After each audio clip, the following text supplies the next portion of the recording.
les ingrédients d'origine animale ont deux intérêts spécifiques en cuisine, d'apporter d'une part des protéines et d'autre part des saveurs. Pour les protéines, on va les retrouver dans les céréales et les légumineuses. Pour les saveurs, elles sont apportées en particulier lors de la grillade des protéines à partir de 180 degrés. La réaction de Maillard développe des arômes complexes. C'est ce qu'on retrouve par exemple dans les lardons d'une quiche qui donne l'essentiel de sa saveur. Comment réussir ces recettes en s'en passant? Premier exemple, un riz pilaf. Un riz pilaf, c'est un riz qui est cuit très différemment du riz à l'eau ou à la vapeur.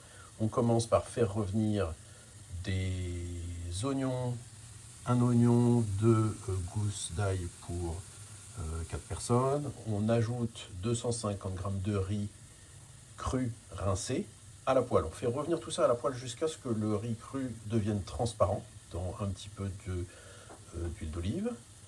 Et puis on ajoute un demi-litre de bouillon qui est fait à partir de cubes végétaux pour rester dans ce thème de cuisine végétale. D'autres astuces que j'utilise régulièrement dans des recettes sans apport d'éléments animaux: le gingembre râpé, tomates, tofu pour des tofu fermes, c'est mon préféré pour apporter des protéines. Je le fais revenir à la poêle dans un peu d'huile d'olive. Crème de soja ou crème de coco.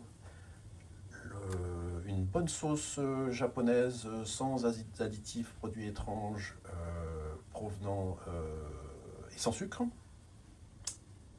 Pâte de curry que j'ai rapporté de mes voyages en Inde.